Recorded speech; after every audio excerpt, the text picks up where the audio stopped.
Hello friends, एक बार पुनः आप सभी का हमारे यूट्यूब चैनल AIE ट्यूटोरियल में बहुत बहुत स्वागत है। आज के इस वीडियो में हम लोग ताम्रपाषाणी काल के विषय में चर्चा करेंगे। तो चलिए वीडियो को स्टार्ट करते हैं। जैसा कि नाम से ही प्रतीत हो रहा है, ताम्रपाषाणी काल यानी ताम्र मतलब तांबा और पाषाण मतलब पत्थर। जिस काल में मनुष्य ने पत्थर एवं तांबे के औजारों का साथ साथ प्रयोग किया, उस काल को ही ताम्रपाषाणी काल कहते हैं।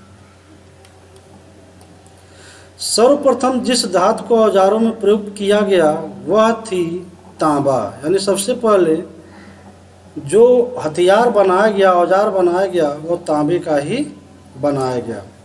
ऐसा माना जाता है कि तांबे का सर्वप्रथम प्रयोग लगभग 5000 ईसा पूर्व में किया गया। ताम्रपाषाण काल के लोग मुख्यतः ग्रामीण समुदाय के थे, यानी अधिकतर लोग गांव में ही रहते थे। भारत में ताम्रपाषाण अवस्था के मुख्य क्षेत्र दक्षिण पूर्वी राजस्थान, आहार एवं गिलुंड, पश्चिमी मध्य प्रदेश, मालवा, कैथा और एरण और पश्चिमी महाराष्ट्र तथा दक्षिणी पूर्वी भारत है। मालवा ताम्रपाषाण संस्कृति की एक विलक्षणता है। मालवा मृदभांड ताम्रपाषाण मृदभांडों में उत्कृष्टतम माना जाता है।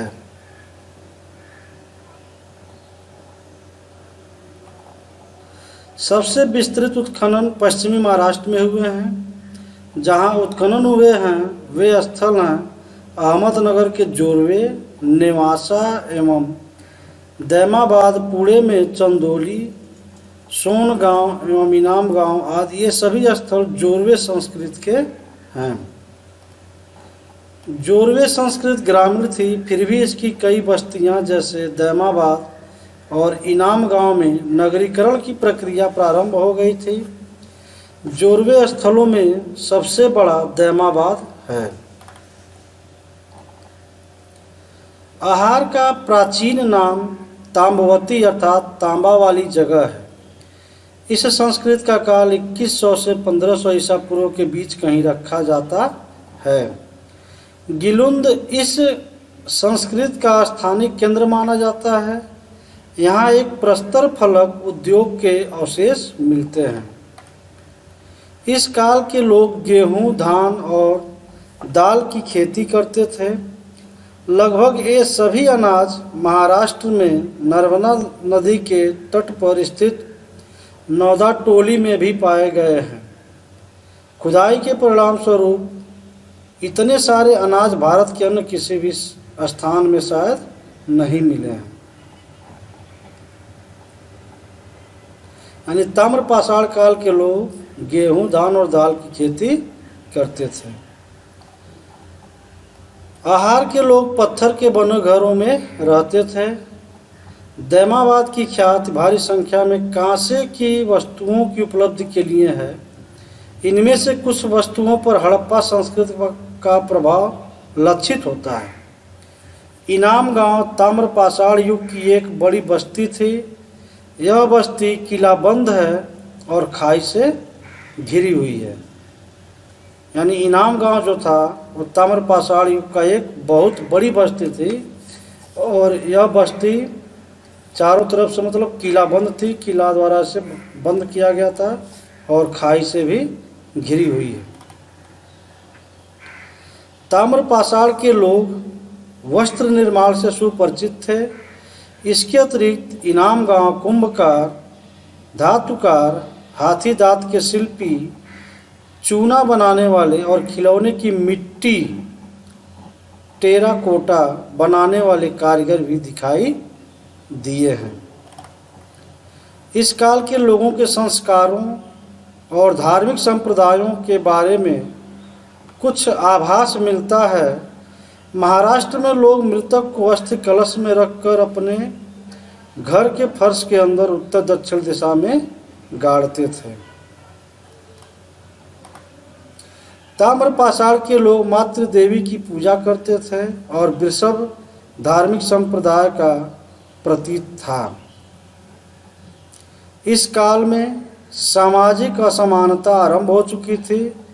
महाराष्ट्र में पाई गई कई जोवे बस्तियों में एक तरह का निवासगत अधिक्रम ऊंच नीच का क्रम दिखाई देता है।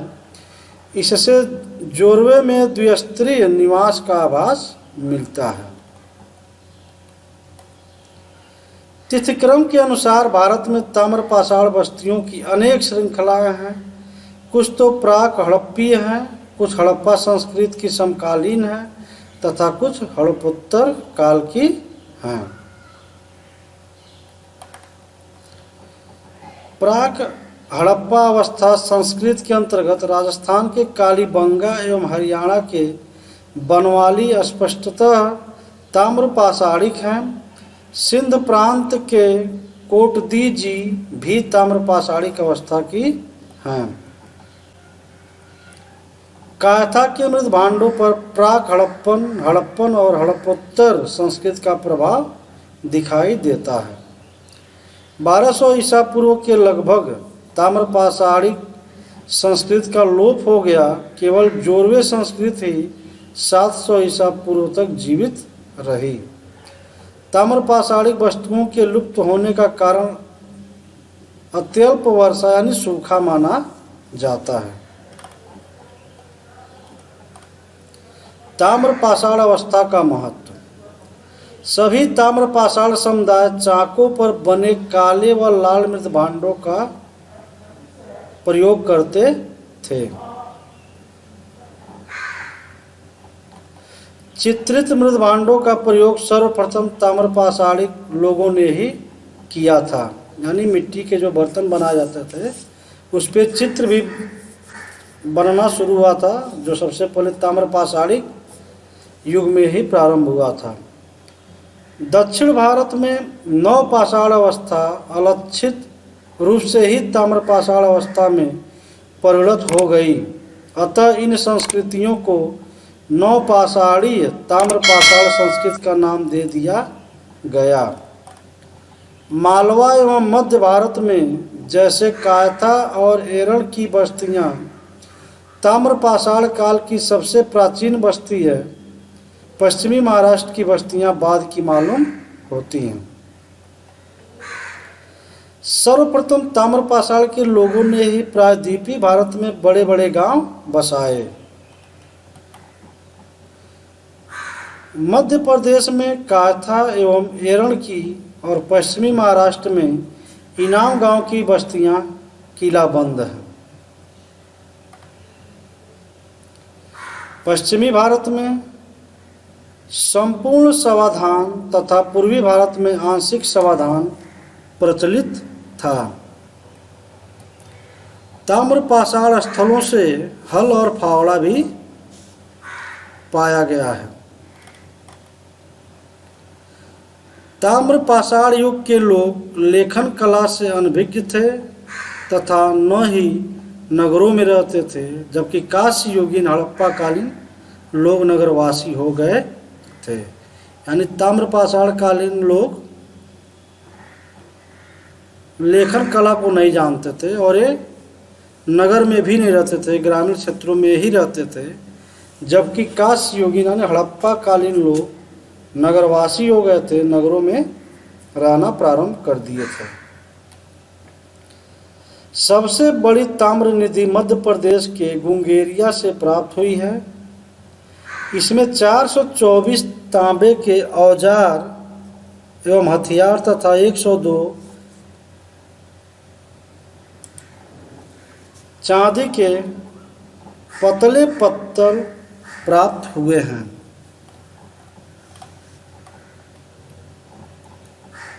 तो दोस्तों इस वीडियो में फ़िलहाल इतना ही। अगले वीडियो में हम लोग एक नए टॉपिक सिंधु घाटी सभ्यता या हड़प्पा सभ्यता के विषय में चर्चा करेंगे।